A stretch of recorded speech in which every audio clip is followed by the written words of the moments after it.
and welcome to or welcome back to my channel.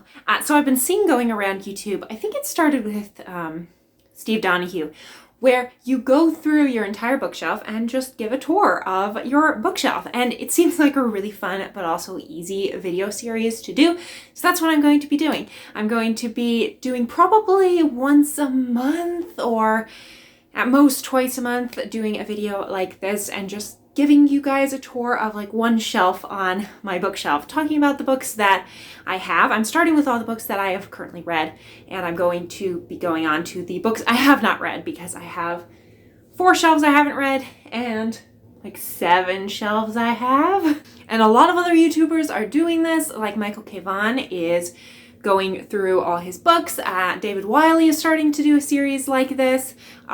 Steve Donahue, like I said. So there's a lot of YouTubers that are also doing this. So let's get into my shelf. I'm just surrounded by my childhood favorites. I'm gonna get the 2 biggest series out of the way first. The first is the Nancy Drew series, and I'm just gonna show you all the ones I have. Oh, oops. All right, so these are all the ones I actually own. I got tons more from the library, but I just never felt like I needed to own them. So I own the first 6, and then for some reason I don't own 7, and then I own 8 through 12, and then I own randomly 42. Do I know why I own like randomly 42? No, but I must have enjoyed it. So of course the first book, Secret of the Old Clock. I'll just hold up each of these. But basically, this series was really big in my childhood. I used to get these from the library. They had like a newer version of books. If you didn't know, Nancy Drew is a teen detective who solves mysteries. And they started to be released in, I'm thinking 38. They have continued ever since with spin-off series, and they've even done like co-series with the Hardy Boys where like both Nancy Drew and the Hardy Boys feature together. But basically these are all the ones that I actually own. So I own a total of 12 Nancy Drew books. This was big in my childhood and I would never get rid of them. All right, next big series I have is the Magic Treehouse series. I've talked about this, I think, because this was my favorite series when I was younger, and it's also the series that really got me into reading in the first place. So the first one is Dinosaurs Before Dark, and I own the first 16 books in total, but then for some reason I go to like book 22, and then I have book like 22, 25, 26, 27, 28.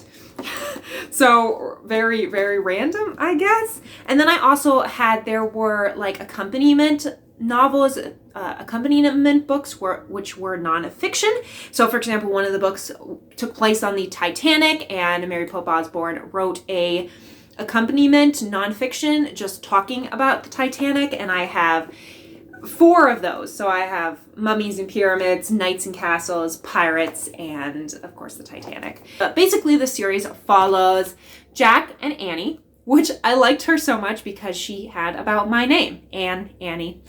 It's about the same. And they discover this magic treehouse, which is owned by Morgan Le Fay, and spoilers for the first like 4 books, I guess. And they end up being sent on adventures in this treehouse.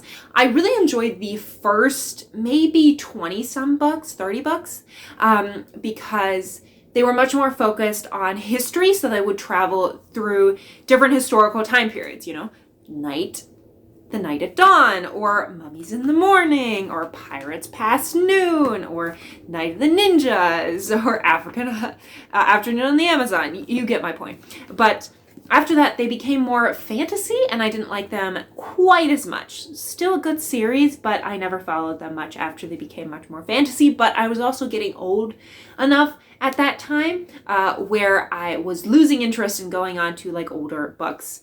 Now we get out of like the series and let's go for individual books that were kind of big in my childhood. So the first one is Alice in Wonderland. It tells the story of Alice, who falls into a rabbit hole and gets taken to this magical, strange world of Wonderland. And it's a very bizarre story, but I loved it when I was a kid.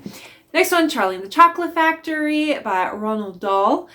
This is the version that came out at the same time as the movie. So I must have been, when did the new movie come out? I think it was like 2005, so that's when I got this book. So I was maybe like 11 when I read this, and I just loved it. And I also love when like people who behave badly get their comeuppance. So the next one is the Boxcar Children. This is number 3. This is the only one I actually own. My mother owns the first 2. So I continue on the series by buying this one because I wanted to continue on. And the rest of them I just got from the library. And I probably read the first 20 books of this series.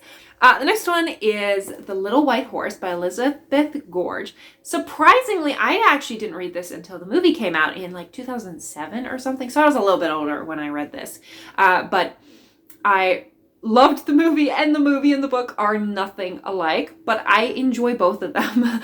Just, they're very different. Next one is Because of Winn-Dixie by Kate DiCamillo. She was a big author, and I remember watching, I think I owned this one, and for some reason I thought I owned Tiger Rising too, but I must have gotten rid of it because it's not in my stack here, so I don't know what happened to it. But basically this follows this girl who discovers this rambunctious mutt of a dog, and it changes this entire it changes the lives of many people that they run into. And it's a very cute story. They made a movie of it, and I love the movie as well.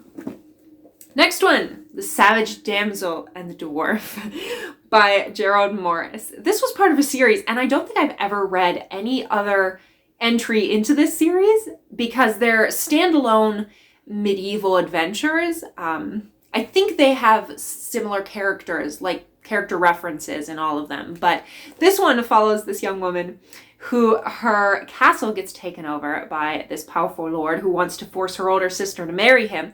So she decides to go and seek aid at King Arthur's court, and she finds this rather useless knight, but on the way she also runs into this dwarf, and they travel together, and he's kind of abrupt and a little bit rude, and so they bicker a lot. But it's a very fun, cute story. The next whole bunch I actually read for school. I was required to read, and I still have them. So they're all, I was homeschooled in a Catholic program, so they're all Catholic/Christian books, so I won't give you much details. I'll talk about my favorite one first, which is Bjorn the Proud by Madeline Poland. This follows this young girl is Christian in the 800s, 900s, early Middle Ages. She gets captured by Vikings and taken to be the servant of this boy, Bjorn the Proud. And his mother is actually Christian, but he has been raised as a Viking, so pretty brutal.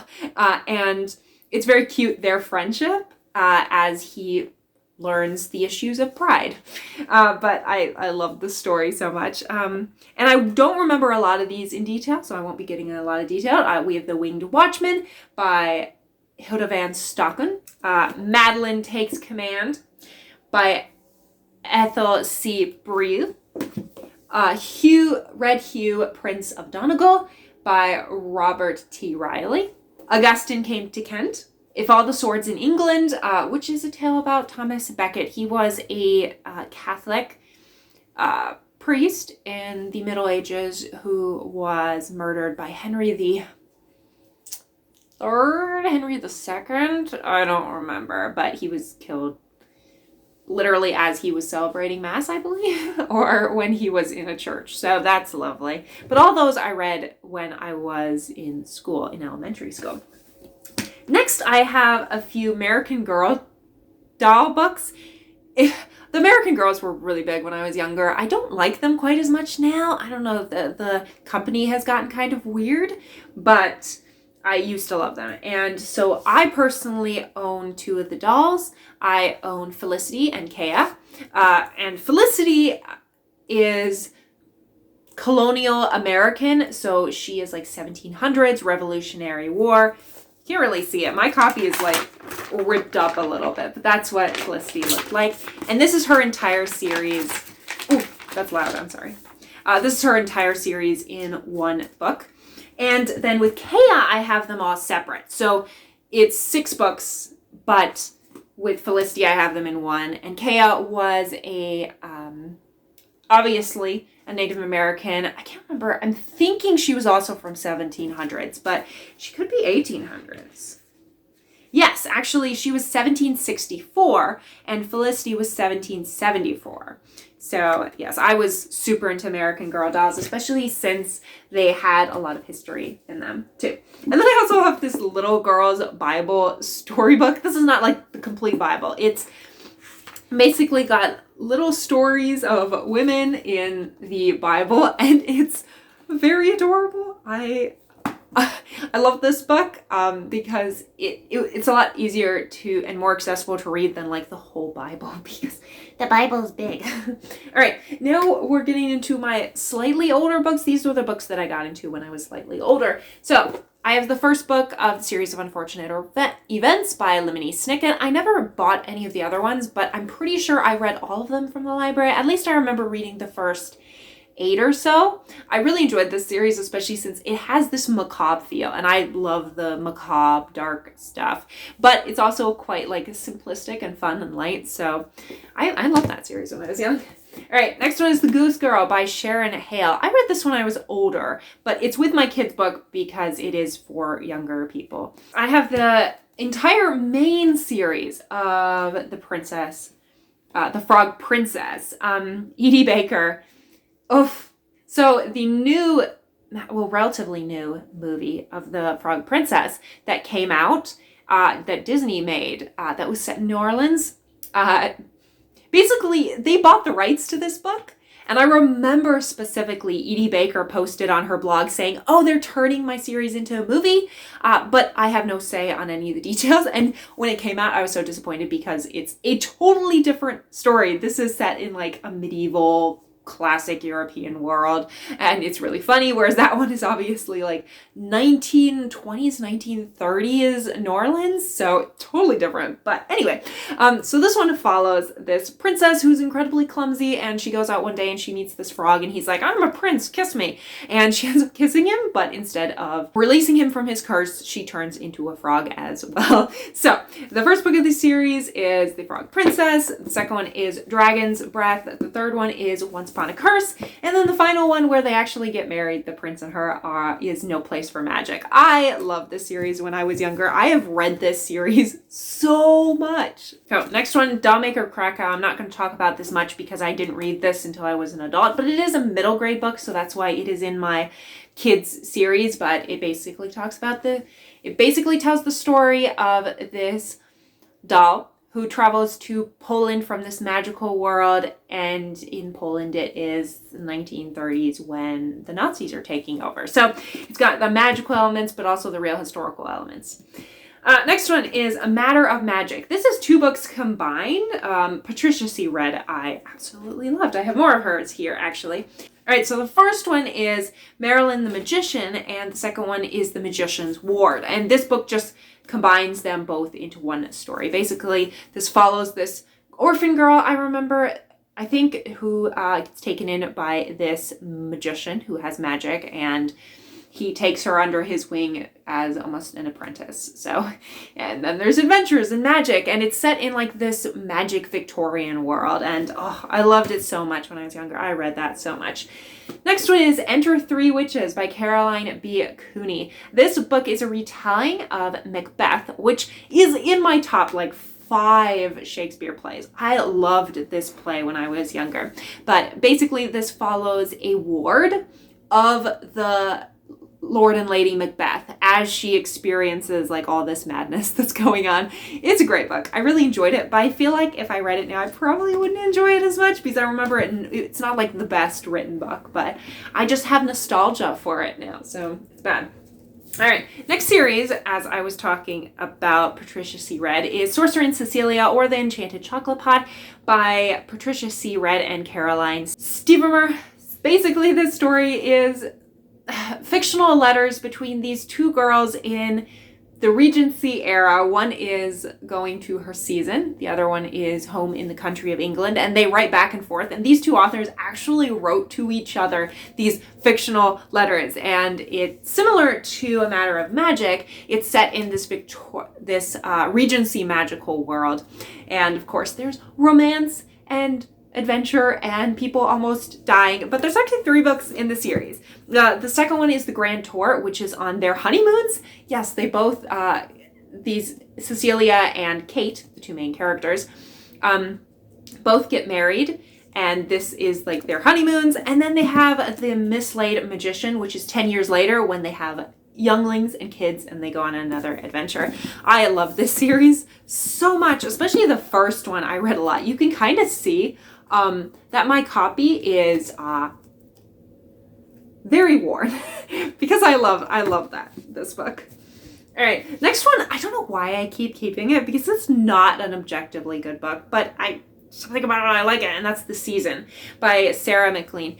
I loved books about like women going through their seasons. Basically, in Victorian and Regency England, women would be introduced into society. English, British women, British white women from wealthier families. So this wasn't like poor class or like Asians or blacks or things like that. This is just like wealthy white women introduced into society, and they would be paraded around town, go to events, and hopefully they would find a husband after, a season or 2. So basically this follows this tall girl on her first season, and there's murder and romance.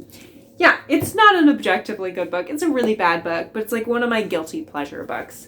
Next one is The Garden of Eve by K.L. Going. This tells about a girl who, her father and her, I believe her mother is dead. She goes to this new town and she meets this boy who she finds out later is a ghost, like he's dead. And there's this garden and her name is Eve, I'm pretty sure, and magic, and it's a tale of grief and things like that, but it's a beautifully written middle grade book. Oh, and then, I have to do this. This is both Quidditch Through the Ages and Fantastic Beasts and Where to Find Them. I own both of them. I got these years ago. Next set. Oh, this one I also read when I was older, but it's a middle grade book. So the first book of The Mysterious Benedict Society by Trenton Lee Stewart. This follows 4 young people with these abilities. They're like very clever and they solve cases and get taken in by the Mysterious Benedict Society. I can't remember if they're like orphans or not, but it's a really fun like adventure book. But again, I read it when I was older, so it doesn't really count as a childhood book. Next one is The Castle of Corona by Sharon Crete. I love this. How do I describe this book? Because it's kind of a fantasy, medieval fantasy humor. It follows these 2 kids that are poor and their connection to this royal house where everyone is unhappy. It's kind of hard to describe, but it has cool art and it's a comedy. Next one is another series, and I hate that I have one in hardback and one in paperback. Like, oh, I hate it so much. All right, the first one is Bewitching Season by Marissa Doyle, and the second one is Betraying Season. I love these covers so much. I was obsessed with, when I was like a teenager and younger, with covers that had like women on the front or like people on the front. I liked that a lot. So a lot of my favorite books that I got had like figures or people on the front. I don't know why. But this follows, again, it's set in the Victorian era with magic. But basically this is the first year of Queen Victoria's reign, so it's probably 1830s something.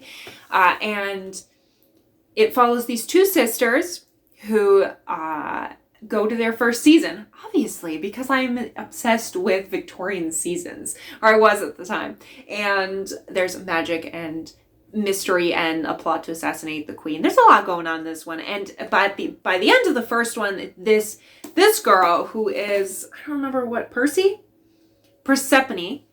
is one of them, and then the other one is Penelope.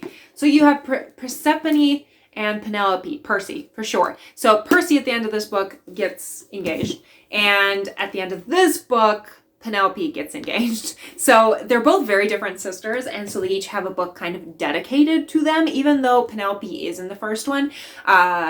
She's the main character in the second one.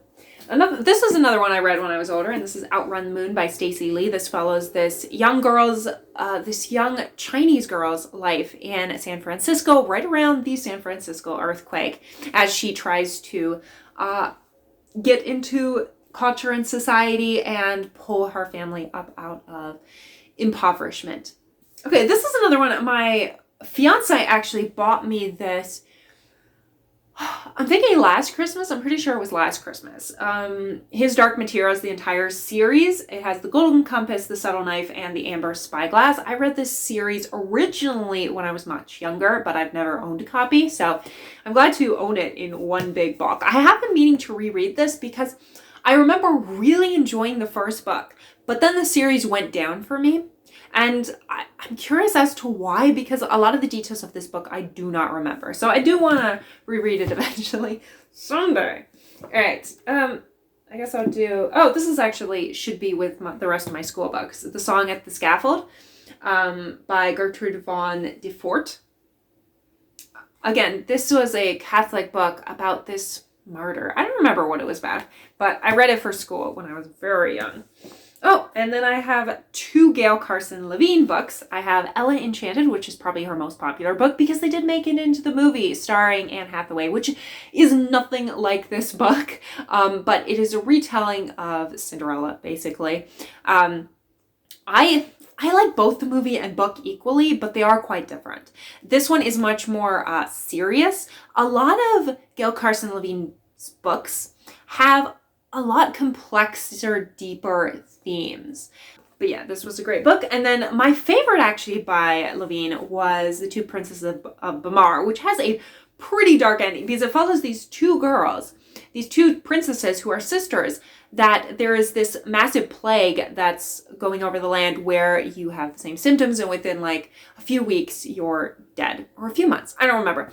But one of the sisters is like super shy, and the other sister is boisterous. She wants to go out and fight and like become a hero. And the healthy sister, or not the healthy sister, the stronger sister gets this sickness. And so the weaker sister, in a sense, the shy sister who just wants to stay at home, she has to go off on adventures to save her sister, or try to. And it has a very sad, bittersweet ending. Spoilers. All right. All right, finally, I'm on to the last 2 books, which are both Sherwood Smith books. I read quite a few of Sherwood Smith's books, but the reason I own these 2 in particular is because they did not have them at the library. So I had to buy them, and I was just going through all her books, and I read quite a few of her books. I think my sister owns The Crown Duel. Is it duology? I'm pretty sure it's a duology. I don't remember. But this is The Posse of Princesses, and then I have The Trouble with Kings, which is in my top 10 favorite books of all time. It's amazing. But Posse of Princesses is about these girls that go to vie for the hand of this prince. A princess is abducted, so the main girl has to like try to rescue her, and there's the prince, and there's a lot going on. It's like a medieval fantasy adventure. And this one, The Trouble with Kings, is about this girl who wakes up and she has no memory of what happened, but she's surrounded by these like 3 guys. One's a king, and then 2 are princes, I think. And that's what it's called, The Trouble with Kings. And they're basically all telling her, like the first 2 tell her, well, you're supposed to marry this guy, like one of the kings. And then the other guy comes and he's just like, no, you're not. They're like evil. You need to not marry them. It's a great but horrible book. So what are some of your childhood books? Have you read any of these? I would love to hear your thoughts down in the comments. Thank you so much for watching. If you enjoyed this video, like, subscribe. I post every Saturday and Wednesday at 6 p.m. Eastern time, and I will see you all in the next video. Have a great week. Bye.